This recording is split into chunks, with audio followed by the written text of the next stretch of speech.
Selamat pagi, selamat siang, mungkin sore, atau bahkan bisa jadi malam. Jadi sesuai lah bagaimana kawan-kawan nanti menyetel ulang video ini. Nah, kalau di pertemuan ketujuh yang secara sinkronus ini, sebelumnya sudah disediakan rekaman sebagai materi standar dari sisi teoritis. Nah, untuk video kedua ini, isinya adalah kita akan membahas gimana sih mengidentifikasi pemangku kepentingan. Ya, saya yakin kawan-kawan di video pertama sudah mulai mengenal siapa itu pemangku kepentingan. Nah, banyak yang mengira bahwa pemangku kepentingan itu ya yang ngasih proyek sama yang dapat proyek. Nah, itu sederhana itu kan? Ternyata jawabannya tidak. Nah, ada pihak-pihak lain yang perlu kita pertimbangkan pada saat proyek itu mulai dari dicetuskan, ketika proyek itu mulai masuk fase perencanaan, ketika proyek tersebut dilakukan, ketika proyek tersebut dievaluasi, nah persis seperti tulisan yang ada di kotak ini kan, ketika proyek dicetuskan, ketika proyek direncanakan, dijalankan, ketika proyeknya dilakukan proses monef, proyeknya selesai, bahkan nanti ketika proyeknya sudah sekian tahun, ternyata ada yang namanya pemangku kepentingan. Dan pemangku kepentingan ini seringkali ada yang terlihat di tampak depan, tampak awal, oh itu pihak-pihak terkait, mungkin juga mereka entitas yang sulit untuk kita identifikasi. Kenapa? Karena kita lupa, kita lewat kalau mereka itu ternyata juga bagian dari proyek ini. Nah, biar enak saya kasih ilustrasi dari ilustrasinya. Ini bukannya pamer nih. Ini saya punya beberapa koleksi CD musik. Nah, koleksi CD musik Club Project. Nah, mungkin kawan-kawan ada yang fans Club Project sama seperti saya, tapi boleh jadi tidak gitu kan. Ini karena band lama. Nah, ada apa eh, dengan grup band Club Project gitu kan. Jadi ini ada sebuah proyek. Ini bukan karena nama bandnya Club Project ya, tapi ini ada sebuah, mereka pernah mengadakan sebuah proyek untuk menghasilkan sebuah CD. Nah, CD-nya ini diedarkan di berbagai minimarket. Nah, jadi kebayang dong, sekarang coba kita latihan mengidentifikasi. Kira-kira siapa saja nih pemangku kepentingan dalam proyek CD konser Club Project ini. Oke. Jadi kita lanjutkan penjelasannya tadi untuk setting layar dahulu. Nah, jadi kawan-kawan, ada sebuah proyek, ya, kita tuliskan dahulu, ada sebuah proyek pembuatan dan penerbitan CD Club Project. Nah, kebetulan band ini ada kata-kata projectnya gitu kan. Nah, yang pertama kawan-kawan, tentu kalau kita mau membicarakan penerbitan sebuah CD, yang pasti ada yang ngasih proyek sama yang dapat proyek. Nah, betul kan? Nah, kita identifikasi dari itu dulu. Jadi ada beberapa pihak yang nanti bisa kita sebut sebagai yang mendapatkan proyek. Nah, misalkan kita beri tanda kotak gitu kan, bulat-bulat. Nah, memberi proyek, dan juga yang menerima proyek.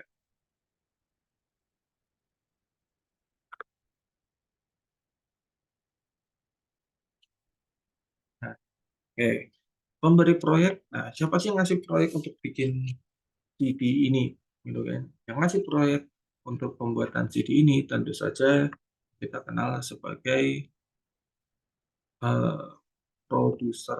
Nah, jadi produser mereka nanti yang bisa dibilang ya pimpinan, apa, pimpinan dari perwakilan organisasi yang meminta untuk ayo, saya pengen untuk ada pembuatan CD. Nah, kemudian nanti ada juga yang menerima proyek. Nah, mereka ini perusahaan yang kerjaannya satu, membuat rekaman CD, kemudian juga mengurus distribusinya. Nah, ingat kalau sudah mengasih proyek pembuatan CD, tentu kan ada kita mikirin siapa yang ngisi lagu-lagunya. Nah, karena kita ngomongin siapa yang ngisi lagu-lagu di dalamnya, maka yang namanya pemberi proyek sama penerima proyek ini nanti bakal melibatkan artis. Nah, saya tulis artis utama. Loh, kenapa artis utama? Karena ada penjelasannya nanti. Artis utamanya Club Project. Nah, tentu yang namanya artis itu kalau mereka mau rekaman, boleh jadi ada kebutuhan musik yang tidak terakomodasi di bandnya mereka. Maka apa yang terjadi? Maka mereka melibatkan juga musisi tambahan atau kita tulis musisi pendukung gitu. Nah, misalkan Club Project ini kebetulan mereka cuma ada vokal, gitar, sama drum, maka butuh yang namanya bassist, butuh yang namanya drummer, apalagi kemudian butuh yang namanya backing vokal, ada violis, dan lain-lain. Nah, paling gampang jawab ngomongan ini nggak dan lain-lain. Nah, jadi ada artis utamanya. Nah, kita ingat kalau mau rekaman kan nggak mungkin kan rekaman itu yuk kita rekaman, pasti ada yang namanya kru. Nah, kru ini mulai dari yang nyiapin tempat, ada yang nyiapin apa lagi kira-kira, nyiapin alat, nah ada yang nyiapin konsumsi, ada juga yang nyiapin apa lagi, mungkin nyiapin transportasi dan lain-lain. Oh, paling gampang ngomong kan dari lain-lain gitu kan.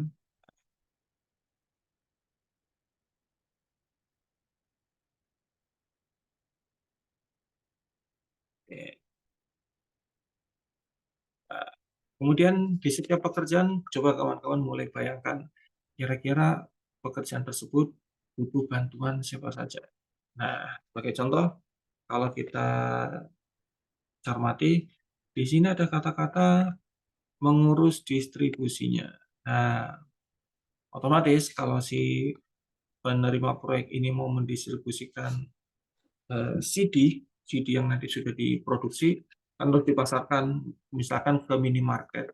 Nah, maka oleh karena itu, gara-gara untuk mengurus distribusi ini, maka dilibatkanlah yang namanya distributor. Saya gambarkan dulu. Distributor. Nah, distributornya ini menjadi pemangku kepentingan dalam proyek pembuatan dan penerbitan CD Club Project. Gitu kan. Walaupun kalau kita pikir-pikir, apakah mereka rekaman? Enggak. Apakah mereka nyiapin tempat? Enggak. Gitu. Mereka main musik? Enggak. Nyiapin tempat? Enggak. Nyiapin alat? Enggak. Itu. Tapi mereka yang tanda kutip kecipratan proyek ini. Gitu kan. Distributor. Dan yang menarik kalau kita pikir gitu kan, dulu distributor musik, sorry, distributor kaset CD musik itu kan kita semua tahu ada yang namanya eh, kalau yang terkenal di Tegal itu kan dulu namanya Distara. Sekarang Distara udah nggak ada. Gantinya apa? Gantinya kalau yang saya izin sebut merek, dulu tuh sempat berjaya eranya Alfamart dan Indomaret sebagai distributor CD musik. Kemudian sekarang beralih ke ini restoran ayam goreng gitu kan.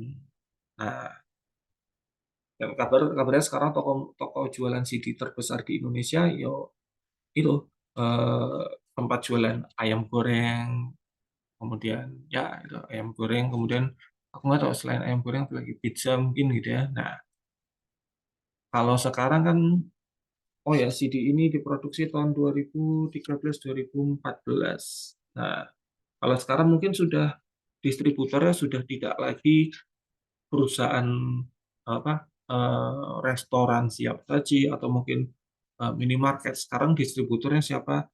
Ya aplikasi platform seperti Spotify, Joox, YouTube, YouTube Music dan yang lain sebagainya. Gitu. Nah, tidak ada pemberi proyek, penerima proyek. Nah, ini begitu kita udah mulai pikir siapa saja yang terlibat kok nambah gitu kan.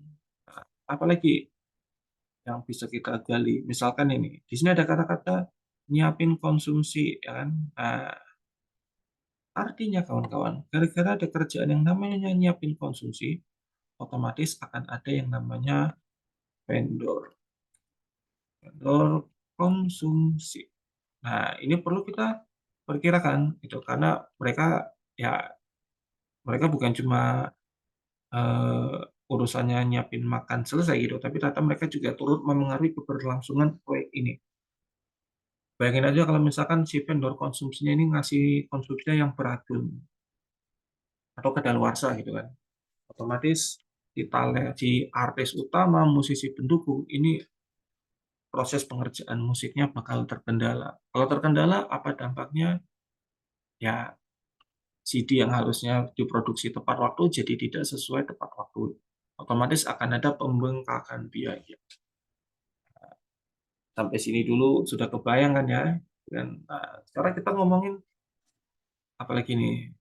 Nah, ketika distribusinya ini sudah melibatkan distributor, otomatis kan ada transaksi, betul ya. Nah, ada transaksi seperti tanda di sini, misalkan warna ungu. Nah, dalam proses distribusi kan pasti ada yang namanya apa kira-kira? Ada yang tahu? Iya, betul. Ada yang namanya transaksi uang. Nah, otomatis di sini ada pihak yang ngurusin apa pembayaran dan bagi hasil. Nah, mereka juga stakeholder yang perlu dilibatkan. Oke, tuh sampai sini aja udah makin banyak pihak yang terlibat, gitu kan? Apalagi kira-kira. Nah, kalau distribusi artinya kan kita ngomongin pembayaran dan bagi hasil tadi sudah. Kemudian kita ngomongin apa lagi kira-kira? Yang sederhana saja. Kalau mau mendistribusikan dari misalkan kantor pusatnya di Jakarta, produksinya di Jakarta, CD-nya pengen tersedia di mulai dari Banda Aceh sampai dengan Merauke, dari Sabang sampai Merauke, maaf. Nah, otomatis kan berarti ada yang namanya apa? Ada yang namanya kurir. Nah,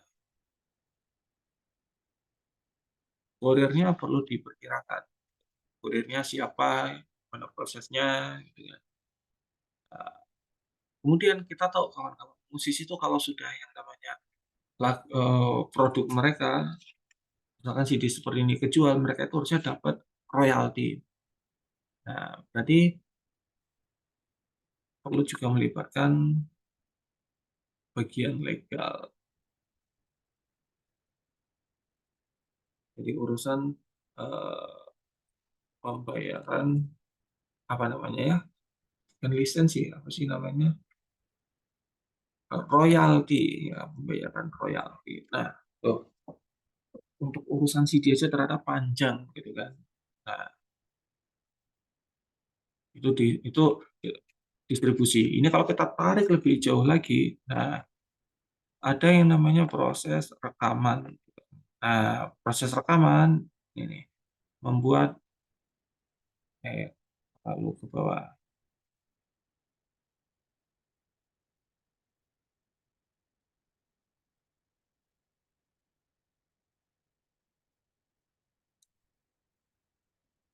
Nah,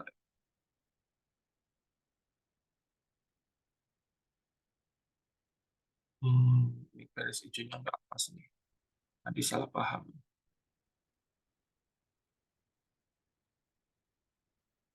Nah, membuat rekaman CD. Nah, membuat rekaman CD, kira-kira urusannya gimana? Ya, berarti kan harus dipikirkan siapa pemasok. Nah, siapa pemasok bahan-bahan itu kalau kita mikirin proses bikin CD mulai dari kepingannya doang, ya, misalnya dari kepingan doang sampai nanti kita masuk ke dalam bungkus seperti ini. Nah, itu proses yang panjang gitu kan. Nah, berarti kan ada yang mendesain juga gitu kan.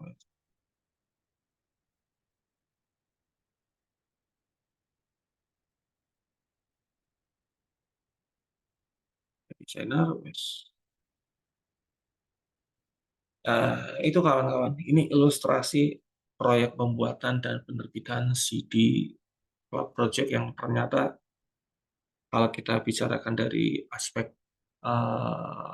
aspek ini ya, aspek eh, pemangku kepentingan ternyata banyak yang terlibat gitu. Ini kalau kita mau benar-benar mengamalkan ilmu manajemen pemangku kepentingan, kita juga nanti akan berpikir bahwa kalau nyiapin tempat, otomatis kan ada yang jaga keamanan, ada satpam di situ. Dan satpamnya kalau sampai lembur kan harus dibayar, baru kita pikirkan. Kemudian nyiapin alat, otomatis listrik juga perlu dipikirkan, artinya stabilitas listrik, tanggung jawab PLN, mungkin kalau yang tinggal di Jakarta nggak terlalu kerasa, tapi kalau kawan-kawan tinggal di luar Jakarta, itu salah satu aspek yang perlu diantisipasi. Makin kebayang bahwa ternyata untuk ngomongin manajemen pemangku kepentingan banyak pihak yang terlibat. Bahkan kalau kita pikir lebih dalam lagi, dalam dan luas, ternyata pesaing-pesaingnya juga ada kan. Ketika Club Project bikin CD yang dijual di sebuah minimarket, nah, otomatis akan ada CD-CD lain yang akan terpengaruh, ya, terpengaruh. Misalkan ini ada CD lain, nah, CD judulnya Nusantara Berdendang. Nah, ini tadinya CD ini ada di minimarket, misalnya, misalnya CD-nya ada di minimarket menempati sebuah rak yang mana memungkinkan bisa terjual. Nah, tapi gara-gara ada CD Club Project ini, teng teng teng teng, nah, CD Club Project-nya menggeser, set, mungkin menutupi. Jadi persaingan nih, ini CD ini bersaing dengan CD ini. Udah nih saingan. Ya kan. Itu juga menjadi salah satu ilustrasi ya kawan-kawan bagaimana ketika yang namanya eh, sebuah proyek ternyata akan menghambat dan bersaing dengan proyek yang lain. Jadi begitulah adanya sebuah proyek, akan ada pihak yang terkena dampak dalam arti positif, tapi mungkin juga akan menerima dampak dalam arti yang negatif, ngeselin, terancam rugi, dan sejenisnya. Ya. Akhir kata, ya, video ini sebagai ilustrasi bahwa sebuah proyek yang simple, jadi saya ngambil dari apa yang ada di meja saya, ada sebuah CD musik, ternyata CD musik itu kalau kita bahas proyeknya itu ya panjang urusannya kan. Dan mungkin kawan-kawan berpikir, tapi Pak sekarang kan sudah eranya YouTube, kayaknya udah nggak seribet yang Bapak gambarkan gitu kan. Memang, jadi untuk proyek serupa, ya nggak serupa banget sih, untuk proyek sama-sama menghasilkan karya musik yang dulu menggunakan kaset, lalu beralih CD, dan sekarang cukup lewat YouTube, ya pemangku kepentingannya pasti ada perubahan. Karena itulah kita kalau membicarakan manajemen pemangku kepentingan, pada akhirnya kita melihat lagi manajemen ruang lingkup. Sebetulnya ruang lingkup proyek yang mau dibuat apa? Meskipun sama-sama menghasilkan rekaman musik, tapi kalau produk yang dihasilkan yang satu ditaruh di YouTube, yang satu hanya berupa CD, saya bilang hanya karena ekosistemnya relatif jelas, beda dengan kalau YouTube ekosistemnya lebih ribet, justru lebih ribet dibanding yang saya gambarkan ini kawan-kawan. Kalau zaman dulu orang rekaman satuannya miliar, nah, karena ada investasi untuk memproduksi CD-nya. Nah, kalau sekarang mungkin tidak ada investasi cetak fisik yang mungkin dampaknya ke penghematan biaya, tapi dari sisi lisensi, dari sisi macam-macam itu mungkin nggak kalah nggak kalah heboh juga gitu kawan-kawan. Nah, eh, nanti kawan-kawan juga kalau misalkan ada pertanyaan boleh hubungi saya secara langsung ya. Semoga penjelasan mengenai pemangku kepentingan ini bisa menambah kepercayaan diri kawan-kawan untuk berpikir kritis, berpikir terbuka bahwa yang namanya pemangku kepentingan yang perlu diidentifikasi keterlibatan mereka dalam proyek ini, dampak yang mereka alami gara-gara ada proyek ini apa saja, itu ternyata sangat luas, gitu kan. Semoga nanti bisa semakin mencerahkan pemikiran kawan-kawan. Itu saja kawan-kawan yang saya sampaikan di rekaman video ini. Semoga sehat selalu dan bisa memberikan inspirasi. Akhir kata, wabillahi taufiq wal hidayah. Wassalamualaikum warahmatullahi wabarakatuh.